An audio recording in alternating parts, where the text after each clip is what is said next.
नमस्कार दोस्तों, मैं जसवंत माचरा आप सभी का डैफोडिल कोचिंग की इस ऑनलाइन क्लासेज में स्वागत करता हूं।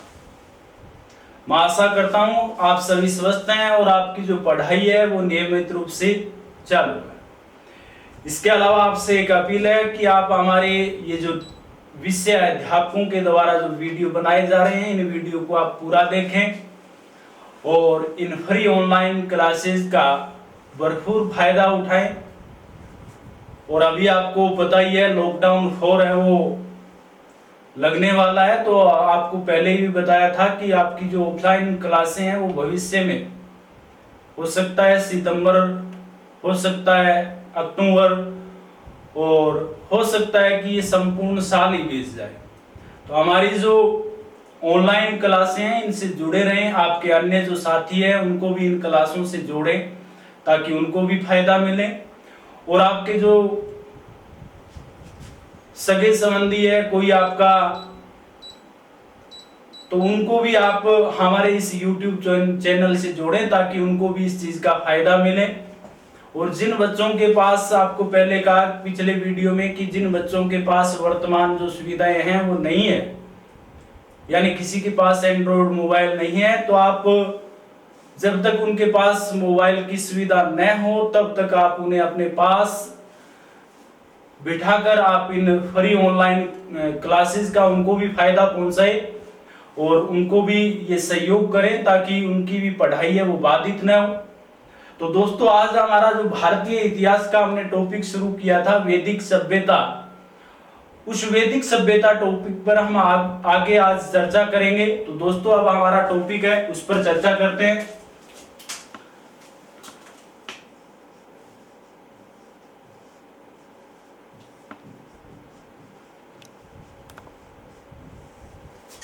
वैदिक सभ्यता, हमारी जो ये वैदिक सभ्यता है इसमें एक तो दो क्षेत्र है, एक नाम मिलता है आर्यवर्त और दूसरा नाम मिलता है ब्रह्मवर्त। इन क्षेत्रों के बारे में आपसे क्वेश्चन पूछा जा सकता है कि आर्यवर्त क्या था, ब्रह्मवर्त क्या। आर्यवर्त क्या था? आर्यवर्त हिमालय से लेकर विंध्य पर्वत तक और पूर्वी समुद्र से लेकर पश्चिमी समुद्र के मध्य का जो क्षेत्र था उसे वैदिक काल में आर्यवर्त के नाम से जाना जाता था। आगे भी हम समुद्रगुप्त जब पढ़ेंगे तो इस आर्यवर्त क्षेत्र के बारे में बात करेंगे। ब्रह्मवर्त क्या था? हमारी सरस्वती और दृष्टदंती जो नदियां थी उनके बीच का जो क्षेत्र था उसे वैदिक काल में ब्रह्मवर्त के नाम से जाना जाता था और ये जो क्षेत्र है सबसे पवित्र क्षेत्र माना जाता था। तो दोस्तों, आर्यवर्त क्या था? आर्यवर्त हिमालय से लेकर विंध्य पर्वत तक और पूर्वी समुद्र से लेकर पश्चिमी समुद्र, पूर्वी समुद्र से लेकर पश्चिमी समुद्र, यानी हिमालय पर्वत से लेकर विंध्य पर्वत तक और पूर्वी समुद्र से लेकर पश्चिमी समुद्र के मध्य का जो क्षेत्र था उसे इस काल में आर्यवर्त के नाम से जाना जाता था। अब आपका ब्रह्मवर्त क्या था? तो आपको बताया ब्रह्मवर्त सरस्वती व दृष्टदंती नदियों के बीच का जो क्षेत्र था, इन नदियों के बीच का जो क्षेत्र था उसे ब्रह्मवर्त के नाम से जाना जाता था। और वैदिक काल में या वैदिक आर्यों का जो सबसे पवित्र स्थान था वो कौन सा था? ब्रह्मवर्त था, यानी सरस्वती और दृष्टदंती नदियों के बीच का क्षेत्र था। आज अब हम ऋग्वैदिक काल या पूर्व वैदिक काल के बारे में बात करेंगे। सबसे पहले हम बात करें ऋग्वैदिक काल की।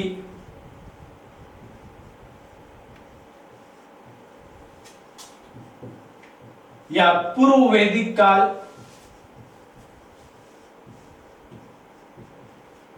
तो आपको हमारा जो प्रथम वीडियो था उसमें बताया कि एक विद्वान था जिसका नाम था विंटर नीतल्स।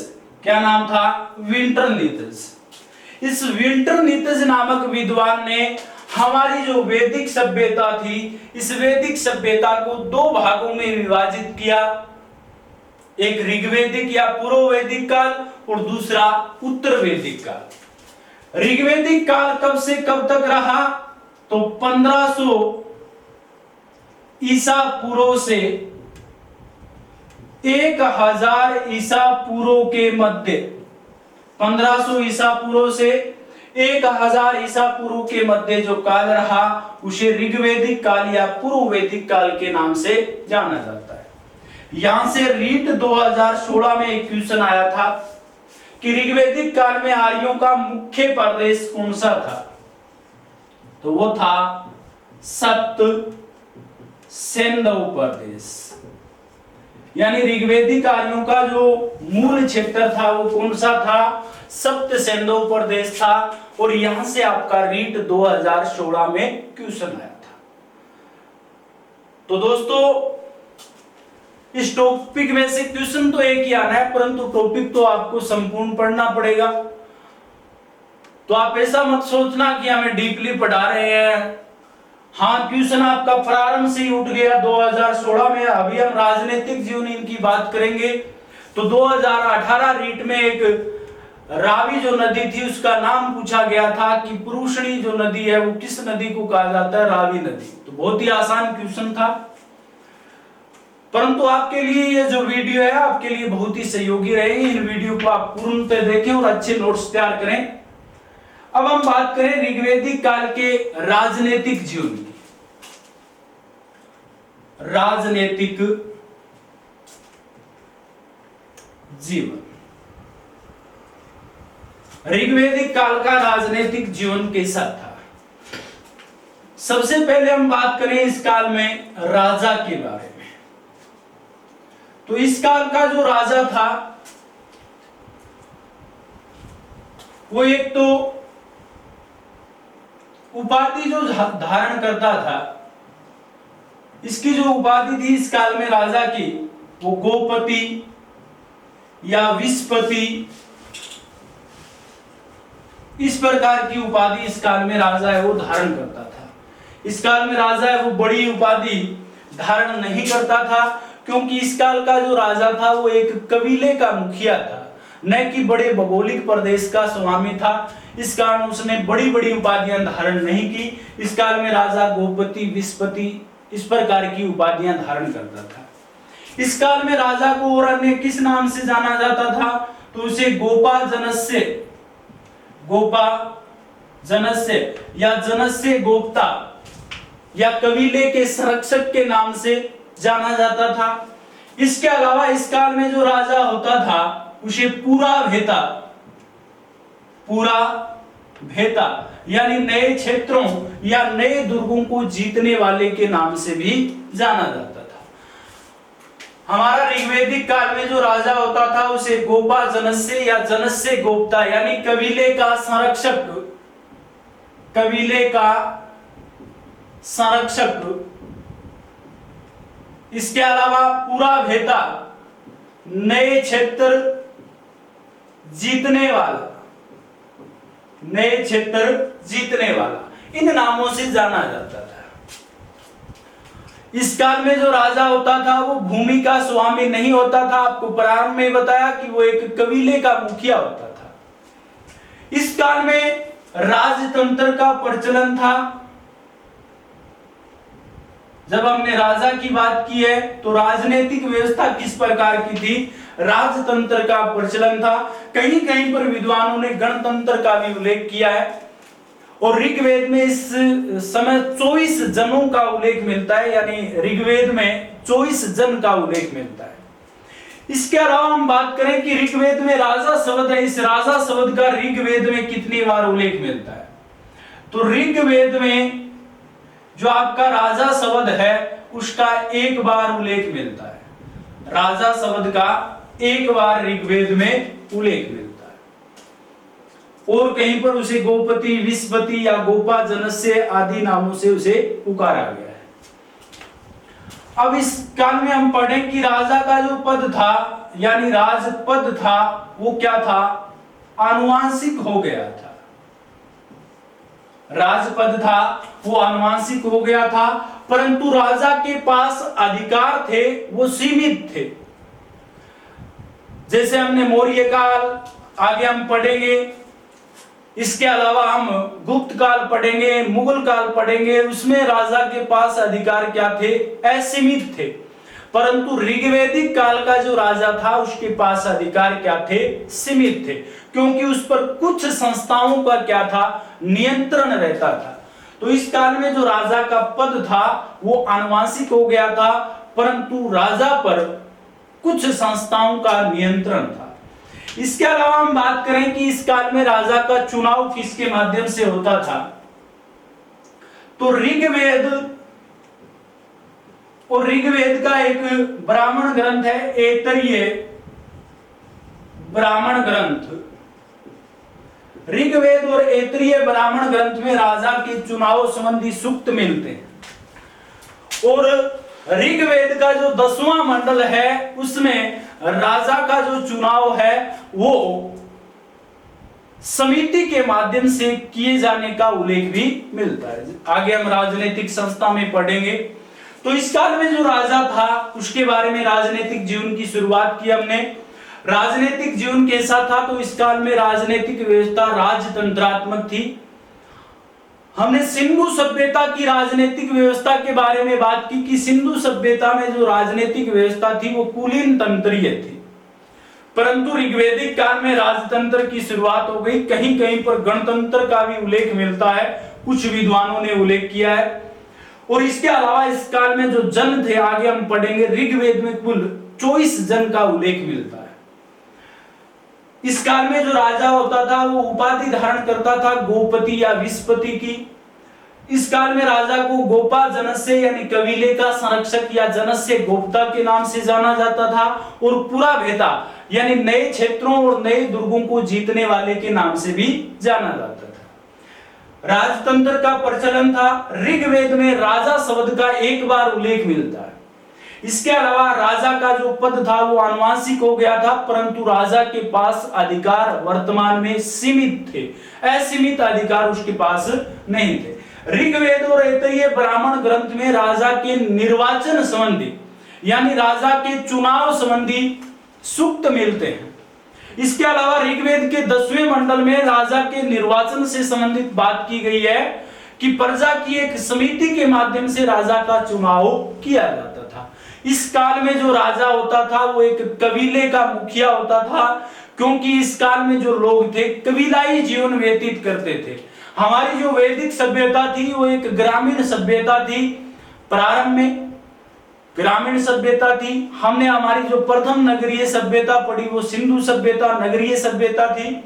इस काल में लोगों का जो जीवन था वो घुमक्कड़ जीवन था, और जिस प्रकार से हमारे गाड़ियां लुहार होते हैं वो एक स्थान से दूसरे स्थान पर घूमते हैं, इसी प्रकार इस काल में जो लोग होते थे वो एक स्थान से दूसरे स्थान पर घूमते थे और नए क्षेत्रों पर अधिकार करते थे। इसी कारण इस काल का जो राजा होता था वो मात्र कबीले का मुखिया होता था। संपूर्ण जो कबीला होता था वो भूमि का स्वामी होता था, और वो जो कबीला होता था राजा को अपनी सुरक्षा के बदले कुछ यानी दान है वो देता था या कर है वो देता था। इसके अलावा राजा के पास असीमित अधिकार नहीं थे। तो दोस्तों, हमने वैदिक सभ्यता के प्रथम वीडियो में हमने वैदिक सभ्यता के सामान्य स्वरूप के बारे में बात की। आज हमने इस टॉपिक की शुरुआत की है तो 2 क्षेत्र आर्यव्रत और ब्रह्मव्रत के बारे में बात की है। आर्यव्रत हिमालय से विंध्य पर्वत और पूर्वी समुद्र से पश्चिमी समुद्र के बीच का जो क्षेत्र था उसे आर्यव्रत कहा जाता था। ब्रह्मव्रत सरस्वती और दर्शदंती नदियों के बीच का जो क्षेत्र था उसे ब्रह्मव्रत कहा जाता था, और ये ऋग्वैदिक आर्यों का सबसे पवित्र स्थान था, या आर्य इसे अपना सबसे पवित्र स्थान मानते थे। अब आज हमने ऋग्वैदिक काल की शुरुआत की है। ऋग्वैदिक या पूर्व वैदिक काल है वो 1500 ईसा पूर्व से 1000 ईसा पूर्व के मध्य रहा। पिछली रीट में आपको बताया कि यहां से क्वेश्चन आया था कि ऋग्वैदिक काल 2016 रीट में आया था, ऋग्वैदिक काल में आर्यों का मूल निवास कौन सा था? तो सप्त सिंधु प्रदेश यानी सिंधु, सरस्वती और पंजाब की जो 5 नदियां थी वो क्षेत्र था ऋग्वैदिक आर्यों का मूल क्षेत्र था। हमने प्रारंभ के वीडियो में भी बात की और यहां पर भी मैं आपको बता दूं कि विंटरनीतिज नाम का एक विद्वान था, उसने हमारी वैदिक सभ्यता को 2 भागों में ऋग्वैदिक काल और उत्तर वैदिक काल में विभाजित किया। दोस्तों आप इसका स्क्रीनशॉट ले सकते हो।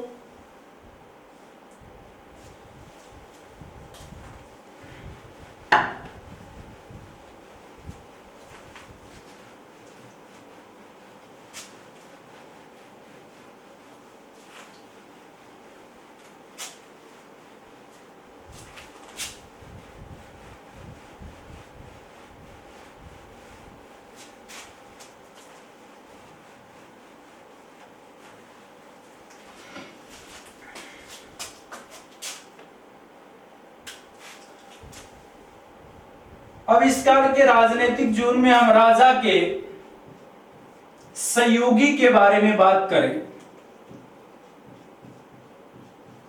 तो राजा के जो सहयोगी होते थे उसमें 3 सहयोगी प्रमुख थे। एक होता था पुरोहित, एक आपका होता था पुरोहित, दूसरा होता था आपका सेनानी और तीसरा होता था ग्रामणी। ये राजा के 3 मुख्य सहयोगी थे ऋग्वैदिक काल में। एक था आपका पुरोहित, एक सेनानी और एक ग्रामणी।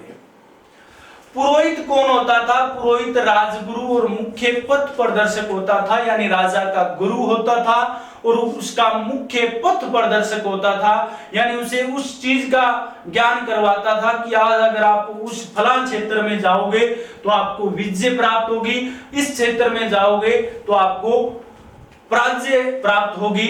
यानी पुरोहित का इस काल से ही महत्व क्या है, बढ़ गया था। सेनानी, सेनानी कौन था कि इस काल में राजा की सैन्य सामान की आपूर्ति करने वाला। वर्तमान की तरह उस समय तो कोई गोला बारूद तो था नहीं, तो सैन्य सामान यानी जो भी भाले बर्छी जो भी उनको राजा को सैन्य सामान की आपूर्ति की जरूरत होती थी वो सेनानी पूर्ण करता था। ग्रामणी कौन था? राजा की दैनिक आवश्यकताओं की पूर्ति करने वाला, यानी राजा को जो दैनिक जीवन चलाने के लिए जिन चीजों की आवश्यकता होती थी उसको पूर्ण करने वाला ग्रामणी होता था। तो पुरोहित, राजगुरु और मुख्य पथ प्रदर्शक होता था। सेनानी सैन्य सामान की आपूर्ति करने वाला और ग्रामणी दैनिक आवश्यकताओं की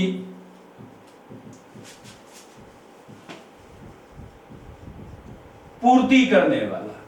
ये आपके इस काल में राजा के 3 मुख्य सहयोगी थे।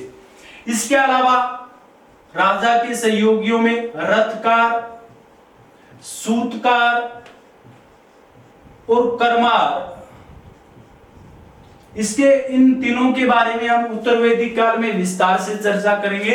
ये भी राजा के इस काल में सहयोगी थे, रथकार, सूतकार और कर्मार। तो ये इस काल में राजा और राजा के सहयोगी थे। आगे हम बात करें इस काल में राजनीतिक जीवन में राजनीतिक संस्थाओं की, यानी राजा पर जिन संस्थाओं का नियंत्रण रहता था वो कौन सी संस्थाएं थी। तो राजनीतिक संस्थाओं में हम बात करें तो सबसे पहले यहां पर हम बात करेंगे विदत के बारे में। विदत क्या थी? विदत आपके ऋग्वैदिक आर्यों की सबसे प्राचीन संस्था थी। आपकी जो विदत होती थी उसमें कबीलाई तत्वों की प्रधानता होती थी, यानी इसमें कबीले के संपूर्ण महिला और पुरुष भाग लेते थे। विदत में क्या होता था कि विदत में सैनिक जो लूटपाट होती थी, हमने पढ़ा कि ऋग्वेदिक आर्य थे वो युद्ध प्रिय थे और ये जो लूटपाट करते थे उस लूटपाट का जो निर्णय इस विदत नामक संस्था में ही होता था। आपकी जो विदत है इसका ऋग्वेद में 122 बार उल्लेख मिलता है और इसके अलावा आपकी जो ये विदत संस्था है उत्तर वैदिक काल में समाप्त हो गई थी। तो विदत के बारे में हम बात करें, विदत क्या है, तो विदत है वो ऋग्वेदिक आर्यों की सबसे प्राचीन संस्था है, सबसे प्राचीन संस्था है। इसके अलावा विदत में कविलाई तत्व यानी महिला और प्लस में पुरुष दोनों भाग लेते थे।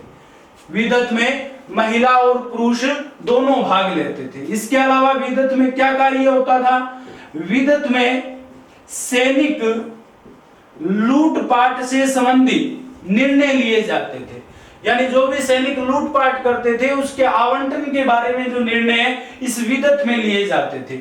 विदत का ऋग्वेद में कितनी बार उल्लेख मिलता है, विदत का ऋग्वेद में 122 बार उल्लेख मिलता है। विदत का ऋग्वेद में 122 बार उल्लेख मिलता है और उत्तर वैदिक काल में विदत क्या है, समाप्त हो गई। उत्तर वैदिक काल में विदत है वो क्या हो गई, समाप्त हो गई। तो एक बार दोबारा देख लो, विदत है वो आर्यों की सबसे प्राचीन संस्था थी। इसमें कबीलाई तत्वों यानी महिला और पुरुष दोनों भाग लेते थे।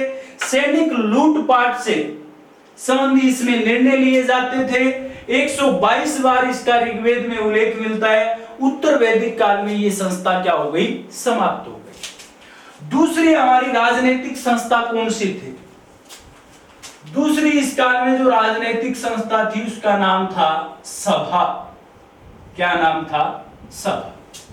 सभा क्या थी, सभा ऋग्वेदिक आर्यों में जो वयोवृद्ध लोग होते थे उनकी एक संस्था थी। इस सभा में भी क्या है, महिला और पुरुष दोनों भाग लेते थे। सभा में भी महिला और पुरुष दोनों भाग लेते थे। ऋग्वेद में इस सभा का 8 बार उल्लेख मिला है। तो क्या है सभा, ये वैदिक आर्यों के जो वयोवृद्ध लोग थे उनकी एक संस्था थी जिसमें महिला और पुरुष दोनों शामिल थे। इसके अलावा जो आपकी सभा है इसका ऋग्वेद में 8 बार उल्लेख मिलता है। तो सभा ऋग्वेदिक आर्यों के वयोवृद्ध लोगों की एक संस्था थी जिसमें महिला और पुरुष दोनों शामिल होते थे और ऋग्वेद में इसका 8 बार उल्लेख मिलता है।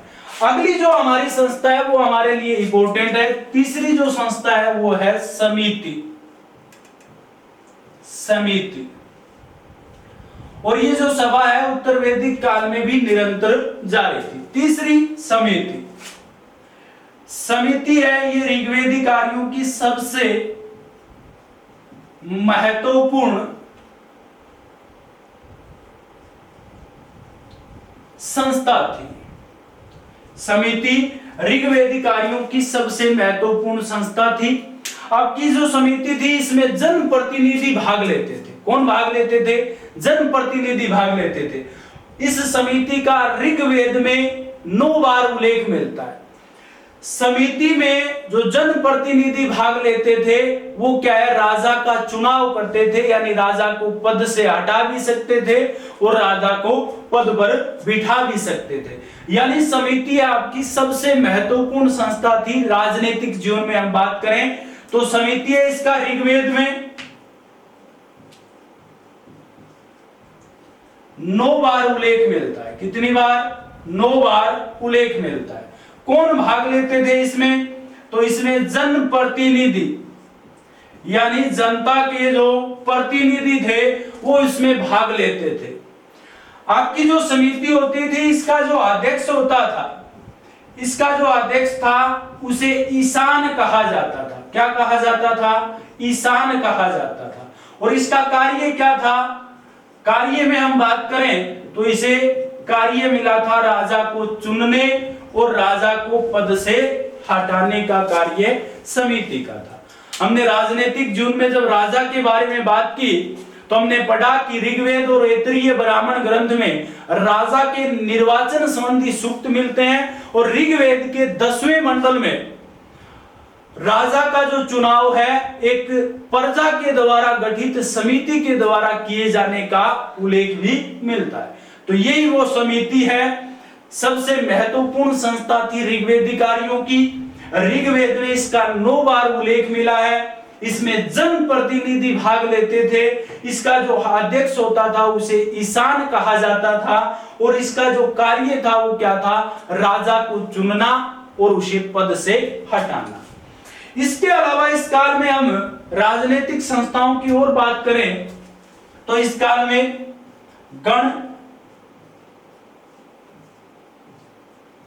सर्ग और व्रात,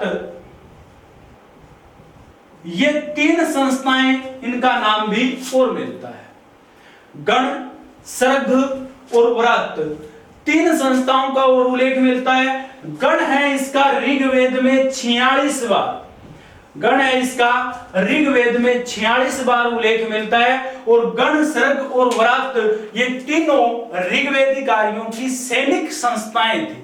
क्या थी? सैनिक संस्थाएं थी। तो दोस्तों एक बार हम दोबारा देख लेते हैं कि इस काल में जो राजा के सहयोगी थे 3 थे, पुरोहित, सेनानी, ग्रामणी। पुरोहित है वो राजा का गुरु होता था, मुख्य पथ प्रदर्शक होता था। सेनानी सैन्य सामान की आपूर्ति करता था। ग्रामणी दैनिक आवश्यकताओं की आपूर्ति करता था। रथकार, सूतकार और करमार भी राजा के सहयोगी थे। इसके अलावा हम बात करें इस काल की राजनीतिक संस्थाओं में विदत सबसे प्राचीन संस्था थी। महिला और पुरुष दोनों भाग लेते थे। सैनिक लूटपाट से संबंधित निर्णय किए जाते थे। ऋग्वेद में 122 बार उल्लेख मिलता है। उत्तर वैदिक काल में आपकी विदत संस्था है वो समाप्त हो गई। सभा, ये ऋग्वेदिक कार्यों के वयोवृद्ध लोगों की एक संस्था थी जिसमें महिला और पुरुष दोनों भाग लेते थे और इसका ऋग्वेद में 8 बार उल्लेख मिलता है। समिति ऋग्वेदिक कार्यों की सबसे महत्वपूर्ण संस्था थी। ऋग्वेद में इसका 9 बार उल्लेख मिलता है। इसमें जन प्रतिनिधि भाग लेते थे। इसका जो अध्यक्ष होता था उसे ईशान कहा जाता था। कार्य राजा को चुनना और उसे पद से हटाना इसका कार्य था। गण, सर्ग और व्रात ये 3 संस्थाएं, इनका भी उल्लेख मिलता है। तीनों सैनिक संस्थाएं थी और गण का ऋग्वेद में 46 बार उल्लेख मिलता है। दोस्तों आप इसका स्क्रीनशॉट ले सकते हो।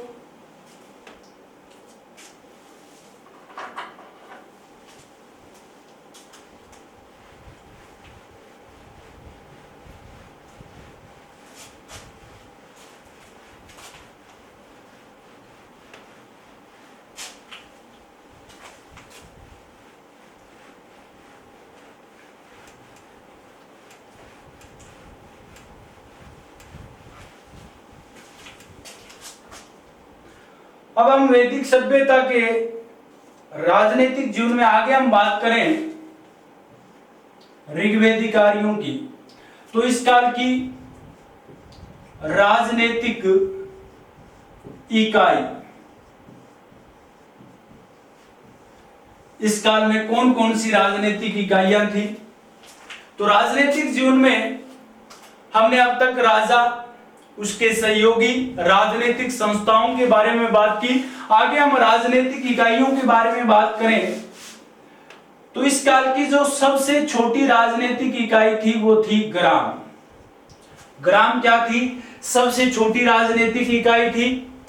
ग्राम थे वो आधुनिक ग्राम की तरह नहीं थे। वर्तमान के जो गांव थे उस प्रकार के इस काल में गांव नहीं थे, मात्र 100 जनों के समूह होते थे। इसके अलावा जो गांव में परिवार होते थे उन परिवारों को कुल कहा जाता और कुल का जो मुखिया होता था उसे कुलब कहा जाता था। तो ग्राम क्या थी? ऋग्वेदिक आर्यों की सबसे छोटी राजनीतिक इकाई थी। सबसे छोटी राजनीतिक इकाई थी। इस काल के जो गांव थे मात्र 100 जनों के समूह थे, 100 जनों के समूह थे, आधुनिक ग्राम की तरह नहीं होते थे। इसके अलावा जो गांव में परिवार होते थे उन परिवारों को कुल कहा जाता था और इस कुल का जो मुखिया होता था उसे कुलब कहा जाता था। कुल का जो मुखिया होता था उसे कुलब कहा जाता था। इसके अलावा आपका जो ग्राम होता था, इस ग्राम का जो मुखिया होता था उसे ग्रामणी कहा जाता था। और अभी हमने राजा के सहयोगी में पढ़ा कि ग्रामणी भी राजा का सहयोगी था जो राजा की दैनिक आवश्यकताओं की आपूर्ति करता था। तो राजनीतिक इकाई में सबसे छोटी इकाई आपकी ग्राम थी। ग्राम है वो मात्र 100 जनों के समूह थे, आधुनिक ग्राम की तरह नहीं थे। इसमें जो परिवार होते थे उन्हें कुल कहा जाता था और कुल का जो मुखिया होता था उसे कुलब कहा जाता था। आपका जो ग्राम था इसका मुखिया ग्रामणी कहलाता था। ग्राम से बड़ी राजनीतिक इकाई कौन सी थी? तो ग्राम से बड़ी जो दूसरी राजनीतिक इकाई थी वो थी विस। क्या थी? विस। अनेक ग्राम मिलकर विष का निर्माण करते थे। विष का निर्माण कैसे होता था? अनेक ग्राम मिलकर विष का निर्माण करते थे और विष का जो मुखिया होता था वो विषपति कहलाता था। विष का जो मुखिया होता था वो विषपति कहलाता था। आपका जो ये विष है इसका ऋग्वेद में 170 बार उल्लेख मिलता है। ऋग्वेद में विष का 170 बार उल्लेख मिलता है। तो ग्राम से बड़ी इकाई थी विष। अनेक जो गांव हैं, ग्राम हैं, वो मिलकर विष का निर्माण करते थे।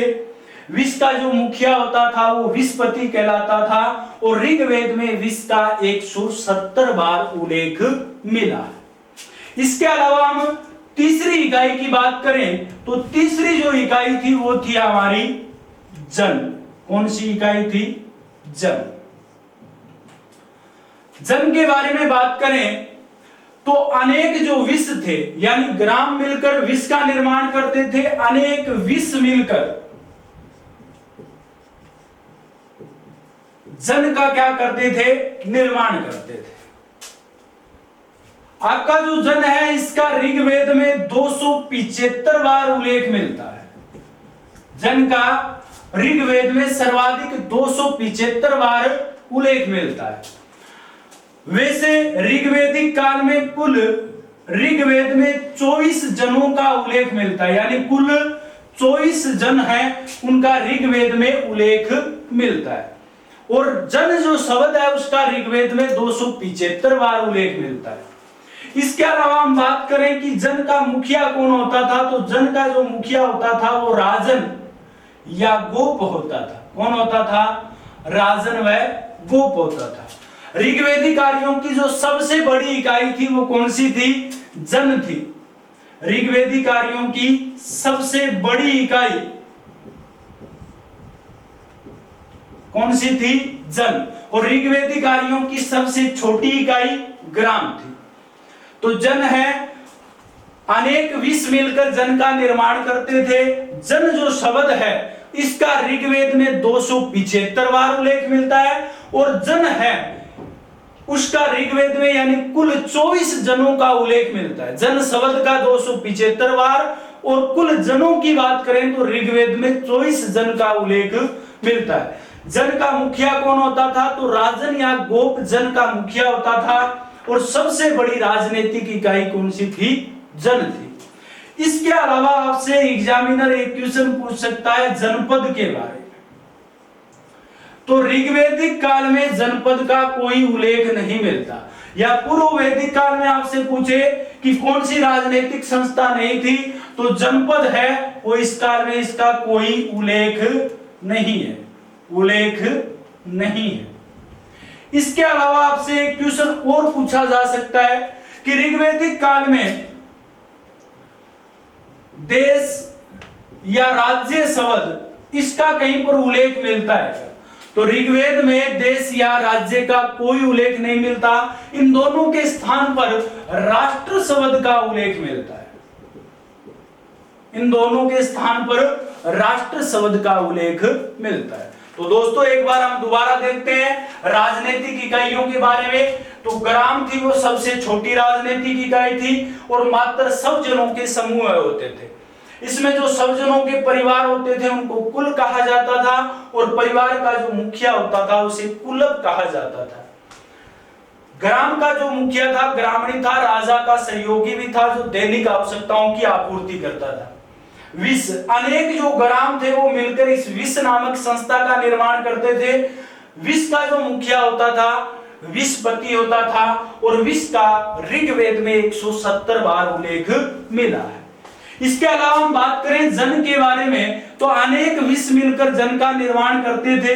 ऋग्वेद में जन शब्द 275 बार सर्वाधिक मिलता है।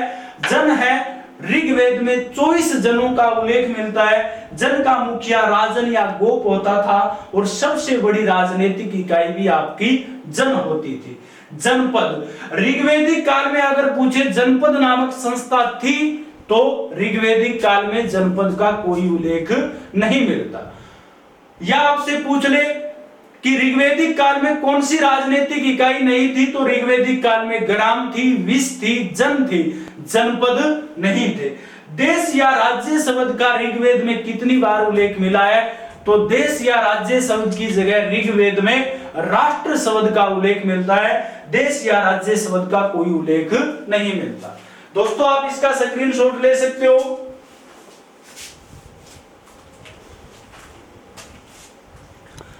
दोस्तों मैं आशा करता हूं आज का जो वीडियो है आपको पसंद आएगा। आप हमारे इस वीडियो को लाइक करें, शेयर करें और कमेंट भी करें।